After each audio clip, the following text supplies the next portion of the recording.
What's going on, y'all? We go by the name of Chiddy Bang. This is 16 Bars TV. Yeah. Hallo und herzlich willkommen bei 16 Bars TV. Heute mit Chiddy Bang in Berlin. How are you guys? Awesome. Awesome. Yeah, we've never been to Berlin. First time here. Feels great. People are great. EMI Germany's taking care of us. Can't complain. Okay. You guys just released your album Breakfast. What did you have for breakfast today?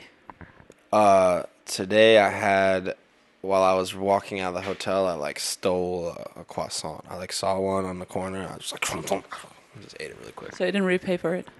I think they saw me, so they're gonna probably put it on the room. Yeah, I thought I was trying to be slick, but I don't think I got away with it. Okay. Yeah. What is a good breakfast for you?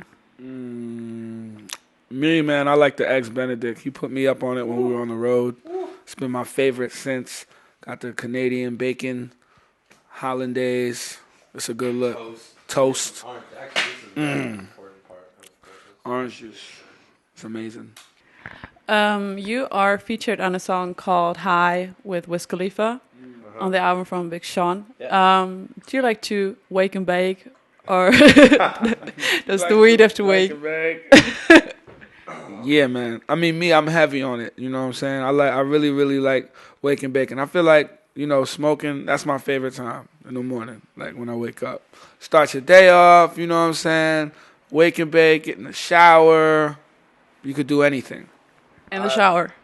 Well, we do it in a hotel a lot. So we run the shower and then put the towel under the door. Okay. And then, I have a slightly different philosophy. I feel like waking and baking should be like a special occasion. Mm-hmm. Like, once every, I don't know, whenever is special time. But I like to smoke in the studio, and I feel it's when you work with rappers, you have to get your tolerance up and smoke a lot all the time. I don't mind it. It's nice. Step your weed game up, son. Yeah. Especially when you're working with Wiz Khalifa. Yeah, and Big Sean. Yeah. Breakfast is your first full-length album. What was different about working on the album than working on the mixtapes? I think we approached it the same, but I think every time we came across a song that we both particularly loved, we would just kind of make a little note, save this for the album, and then we'd throw it in a special folder for the album. And I think also with the mixing, I approached it much more take your time. I would mix something, leave it alone for a month, come back to it, listen to it in the car, listen to it in stereo in the kitchen, listen to it on the Chiddy knows we'd be at gigs and I'd be testing out mixes on the PA system at the show, and just test everything out everywhere. And also I think we took our time to add more layers and textures and pianos and stuff like that and different sounds. I mean, when we started working on the album, it was different because the music we made previously, we didn't have a label or anybody really telling us what they want per se. But, when you get signed to a label, you got a whole bunch of people that are vested. They have an interest in your music from a financial standpoint.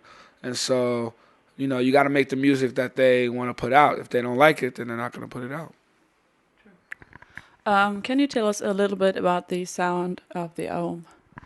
Yeah, it's I guess the best way to sum us up is future space rap, but then it's lots of elements of pop and electronic and Afrobeat and club music and all kinds of stuff. And the album is our sound, but then kind of taken to the next step, which is more instruments and more vocal breakdowns and choirs and strings and stuff like that. Yeah, that's what I was going to say, because for your first hit, Opposite of Adults, you sampled MGMT's Kids. Mm-hmm.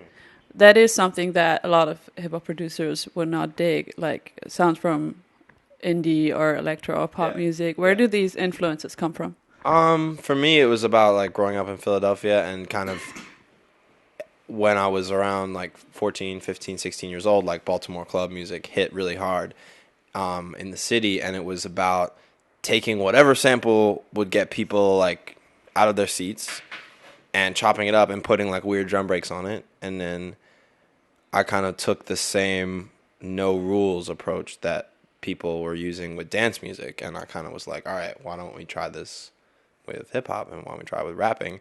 And it had like a similar effect, like as hip hop and dance music kind of veer toward each other in life.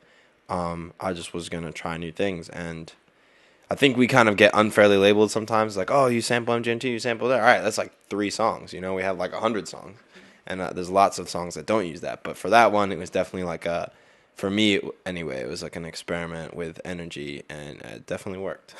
Yeah. Yeah. Good experiment. Yeah. But that's why we didn't put any like big samples on the album, because it's very easy to make a big song if you sample from a big song. Yeah. And so for the album Breakfast, we wanted to like just kind of focus on not big samples. But if you use samples, you use a lot of new samples. That is like new albums and stuff. How is it if you collaborate or play shows with people that you sampled before? That's a really good question. It's actually been awesome. We did a show in Boston with Passion Pit, and we didn't play our song. We were opening up, but we were like, all right, we don't really want to play their song before they do. So we didn't play their song, and then when they got on stage to do their song, they were like, we'd like to dedicate it to Chiddy Bang, and we were like, oh my God. And I was like dancing, I was smoking weed, it was great. Did you ever have any problems clearing your samples? Clearing samples. I think.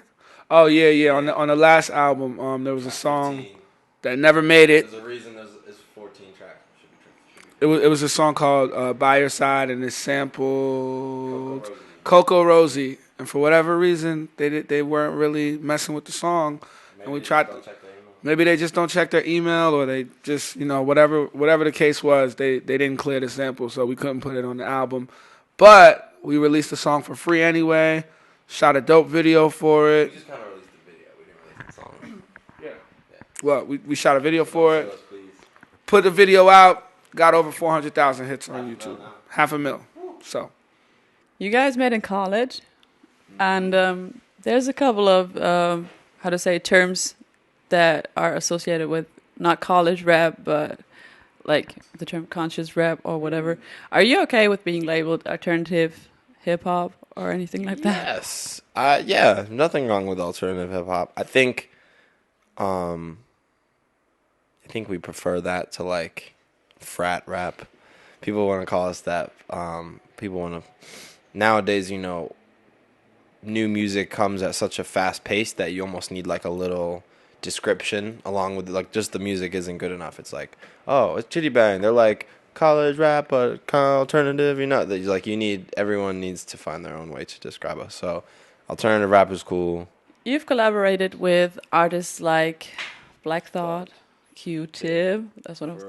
Pharrell. You just read my questions. Okay. You know. So, who would you like to work with in the future? Kanye West, 2 Chainz. Yeah, people be like, yo, what do you listen to? I find that we listen to a lot of really, hardcore Atlanta trap rap. You know what I'm saying? It's quite a phase, but, I was listening, I took so long to come down today to get ready to come to this interview because I was taking a shower or trying to get my shower to work and listening to Gucci Mane. And they're like, where the hell are you? I'm in my room going crazy, just bumping some Gucci Mane. But that's pretty much all I listen to at this point. But Zaf will tell you about the other little cool shit, I probably want to work with. There's just so much good new rappers. Chip the Ripper from Cleveland, Action Bronson from Queens, New York. If you don't know about Action Bronson, you should go look him up. He's the best. I want to collab with him. We will in the future. You've already been on stage with Kanye, haven't you? No. We were standing right next to him, like this, at Big Sean's album release party, and it was. Big Sean played High. Big Sean played High, the song that I produced, and he's on it. Kanye was like this, and I was like, oh, that's my shit. That's my shit. People be like, yo, man, what do you say when you stand next to Kanye or Jay-Z? Nothing. Yeah.